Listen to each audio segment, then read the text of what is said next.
Hi, I'm Lori McNee with Ion Sun Valley, and this is Art Beat. And today I am with Barry Peterson of Peterson Jewelers.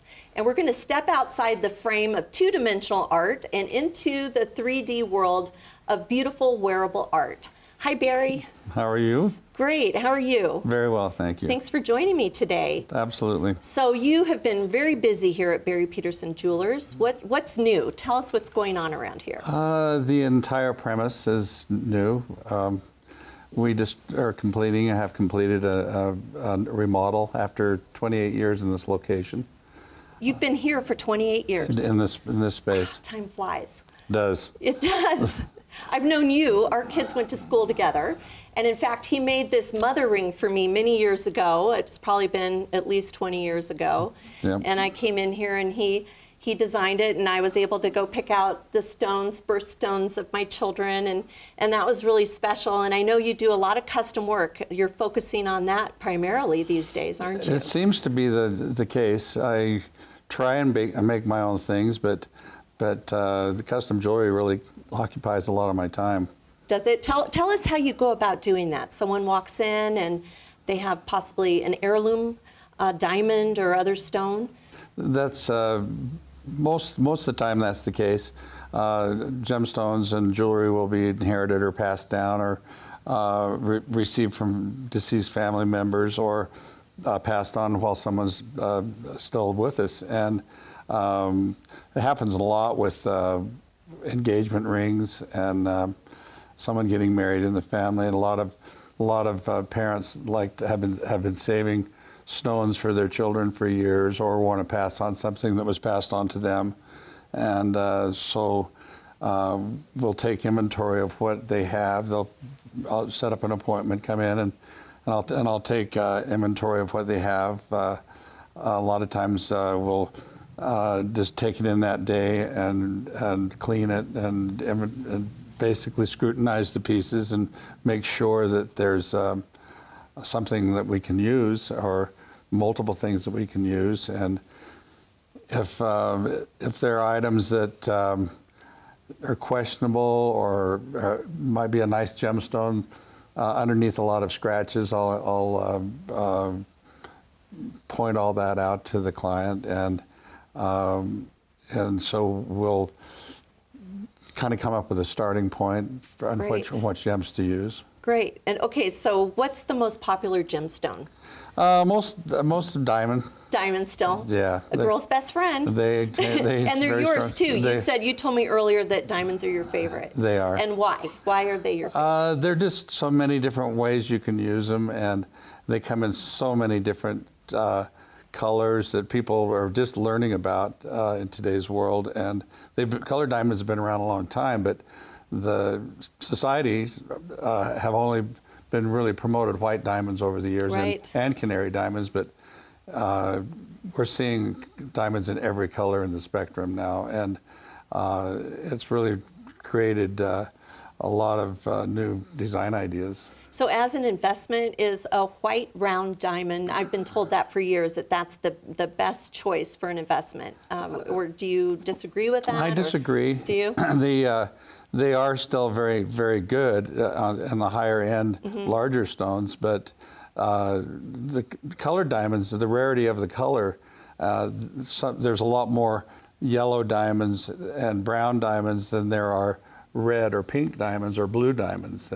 The most rare being a red diamond. I've never even heard of a red diamond. Wow. Yeah, but can be as red as a ruby. Oh, how interesting.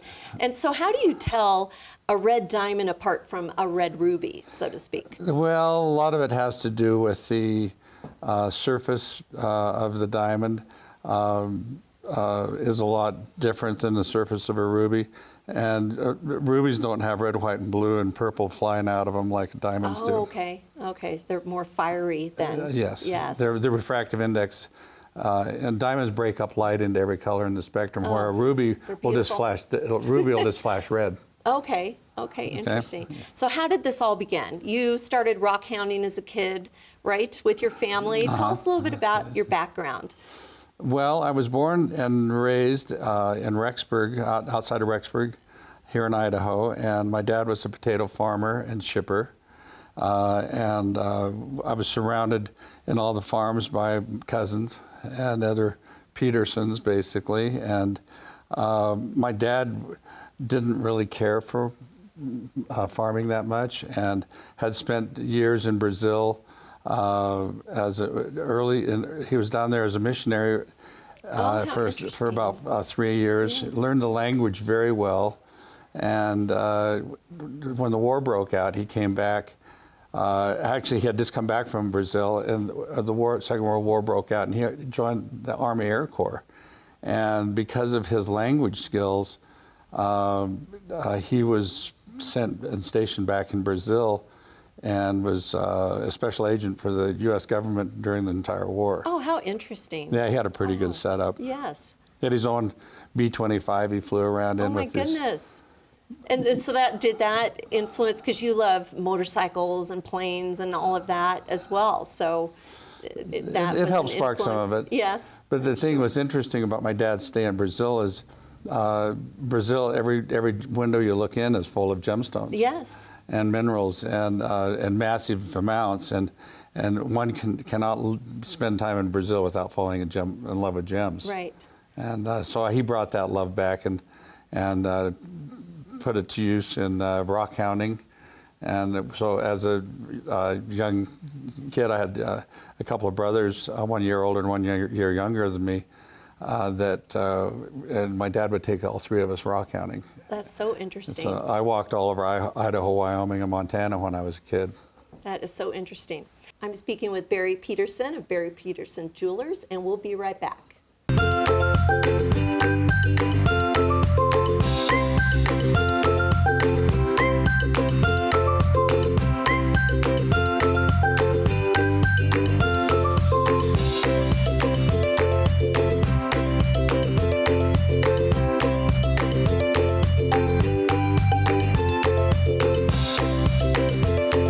Better food, better price, better service. Atkinson's Market, supporting local farmers since 1956.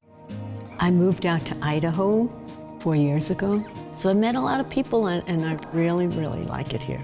You know, if you don't have something like that that brings you into other people's lives, it takes a long time to get to know people. I was so sick and tired of being sick and tired. I got in here, and since then, I haven't had any problems with anxiety, depression. I've just been here enjoying. Welcome back to Art Beat. I'm sitting here with Barry Peterson of Barry Peterson Jewelers. And Barry, you were going to tell me a little bit about cutting gemstones. It all started with the rockhounding as a kid. Okay. And in my father's shop on our farm, it was basically a woodworking shop, but he started introducing jewelry making and lapidary into the program. I was around 6 years old, and we started cutting stones. And about 4 years after that, we moved off our farm. Jewelry kind of went away, and when I was in high school, my dad started making a lot of silver jewelry, and we had a need to actually sell it, as my dad had made some poor decisions in the mining industry.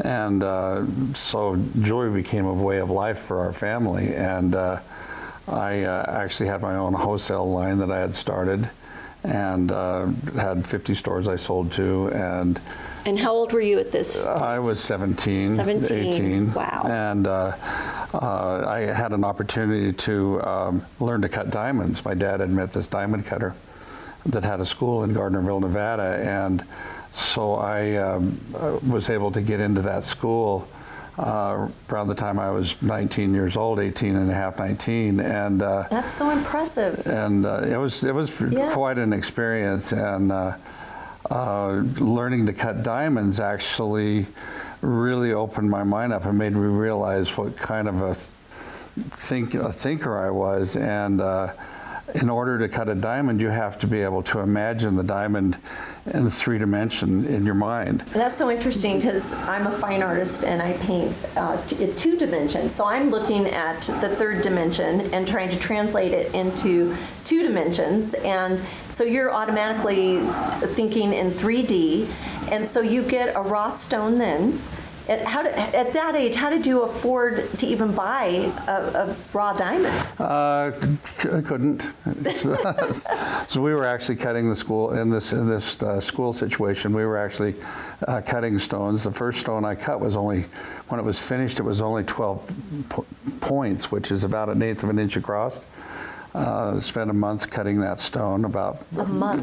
Yeah. Then it was only it was only the size of a pea. So how many hours? BB. How many hours go into a month? What does that mean? Exactly? That was 40 hours a week.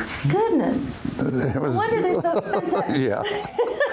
So there was a lot of. I still have that stone actually, but. You do. That's great. But the knowledge of cutting diamonds actually really opened up my mind and made me realize what tools I had, and I still continued to make jewelry after that. And so I went into opening my own stores, and I got out of the wholesale business. The diamond cutting school kind of shot me out of that, and so I started focusing mostly on jewelry making. And mostly silver. I did start delving off into gold jewelry. And so let's talk about thinking in 3D again. Okay. So tell me now, fast forward to where we are today. So when you are creating a one-of-a-kind piece of art, basically, are you seeing this in your mind's eye first?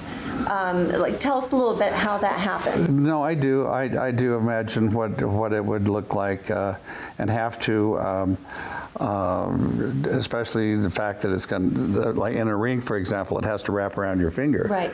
And it has to be comfortable, and it has to be practical. And so there is actually a lot of engineering that goes involved, I think is involved with making a piece of jewelry that someone's going to wear every single day of their life. And so I think that part of the 3D thinking is a huge factor. A lot of times, I actually wanted to be an architect when I was in high school, and jewelry making I look at as more of architecture, and a piece of jewelry is more of a link between a man or a woman or mankind and the gemstone world. And it's kind of the linkage between the two, and it's kind of the holders, just like we have homes to live in. But that came out of someone's mind. This store, for example, I designed every single piece in it. I designed the showcases. Yes, and it's so fabulous. It is exquisite.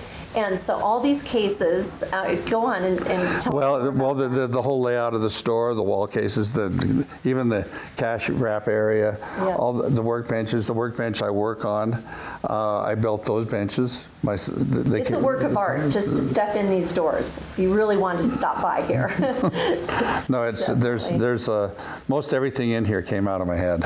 It's amazing, and the chandelier right above us is just so beautiful. We're just surrounded by beauty in this place. Thank you. So I would love if you could take a moment and take me back into your shop area and kind of show me how it's done. Love to. I would love to see that. Great. All right. Here we are, Lori, at my bench, which, by the way, I built myself. Fun. Oh, my goodness. So this is like your easel for me. It absolutely is. Okay, so tell me a little bit about it. Well, all my different drawers in this bench are set up with all my different tools for different operations. And this one's set up with all my engravers. This one has all my pliers in it. This one has all my fine files in it. This one has all my rough files. This has a bunch of stuff that I didn't know what to do with. And I have all my burrs in here, all kinds of little fun I'd like things. to go through all that. This one's It's kind of like shiny and pretty. when my kids were little, they loved this one. That's This a is good where they're drawer. always See, I'm going like a through their. kid. This is kind of the treasure drawer. That is. And then I have this one, more drill bits and everything in here. That's a guy drawer. Yeah. Yeah. Very cool. Yeah, but I have my torches here, and everything's laid out so that the workspace is right here in front of us. You know what's so cool? Other people can come in now because it used to be upstairs, and you've moved your workstation down here. Correct. So people can come watch you. So I can come spy on you working. You virtually can stand right on the other side of that Oh, glass. that'd be so fun. So is this your most important tool? Today, a lot of the projects that I work on today are super fine pieces, and it requires super magnification to see them. In the beginning, when we made silver turquoise jewelry, it was just make it and not have any magnification at all, because we're working with a lot bigger stones. Right. But with these little stones, like this particular piece has probably 50 or 60 stones in it, and there's a little rows around the bottom that are actually the same color as the top. And you made this. Oh, I made this piece, yes. Can I peek at that? Absolutely. I've never looked through one of these. This is a green diamond green talking diamond. back. Oh my goodness, that's incredible. That is like a starburst. Yes. That's so gorgeous. Are you going to donate that to charity? Because I don't you know. donate a lot. I would want to bid on that. That would be probably a really good item for charity. Because you donate to charity quite a bit locally, don't you? I do. That's I do. so nice. Yeah. Well, thank you. Absolutely. Oh my goodness. Yeah. Well, I'd love that. Okay. It'll look good on you as well. Yeah, it's beautiful. All right.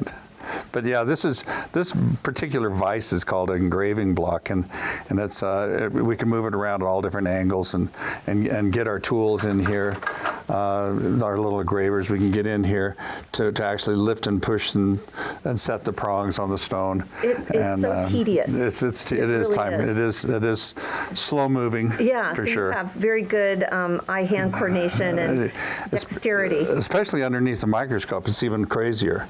Sometimes you have to put your hand in there on the piece before you even get your eyes on the piece. That's incredible. Yeah, it's taken a while to learn how to figure this out. Well, Barry, thank you so much for letting me peek into your world Absolutely. back here. I love it. And I just want to say, your family works with you still to this day. They do. Your kids do. And Yeah. I just wanted to touch on that. In fact, one of your sons are Yeah, Alan's over here. Alan's working back there. That's Yeah. great. Well, thank you. Yeah, absolutely. So fun to be invited into the behind the scenes of Barry Peterson Jewelers. Thank you very much. Thank you so I much. appreciate you coming. All right. Well, thank you for joining us at Art Beat, and I hope you visit Barry Peterson Jewelers sometime soon.